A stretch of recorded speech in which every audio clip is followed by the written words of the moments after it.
Motivational story. जीवन में ईश्वर ने जो किया है उसी में सबकी भलाई है। इसीलिए ईश्वर का आभार व्यक्त करते हुए कभी भी खुद को कमजोर नहीं समझना चाहिए। कौवा को काले रंग की वजह से लगता था कि वह रंगों से वंचित है।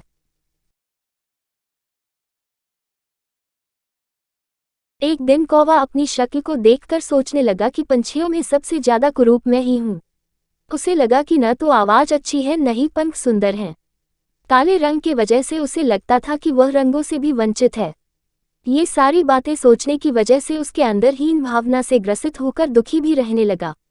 एक दिन बगुले ने कौवे की उदासी का कारण जानना चाहा तो कौवे ने जवाब दिया कि तुम गोरे चिट्टे हो, मैं तो बिल्कुल काला हूँ। मेरा इस दुनिया में जीना बेकार है। बगुला ने कौवे से कहा कि दोस्त, मैं कहाँ सुंदर हूँ। तोते को देखो, हरे पंख और लाल चोंच, काश मेरे पास भी ये सब होता। बगुले की बात सुनकर कौवे को सुंदरता को जानने की इच्छा हुई।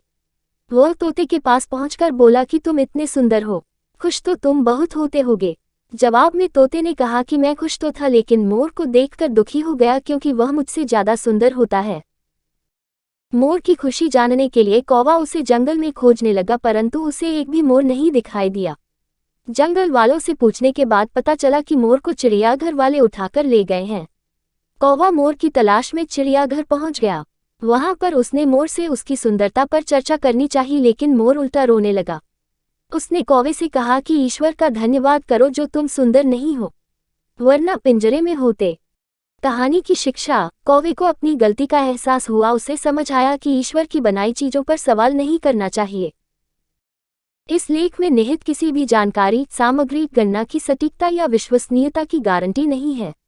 विभिन्न माध्यमों, ज्योतिषियों, पंचांग, प्रवचनों, मान्यताओं, धर्म ग्रंथों से संग्रहित कर ये जानकारियां आप तक पहुंचाई गई हैं।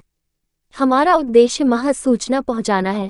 इसके उपयोगकर्ता इसे महज सूचना समझकर ही लें। इसके अतिरिक्त इसके किसी भी उपयोग की जिम्मेदारी स्वयं उपयोगकर्ता की ही रहेगी।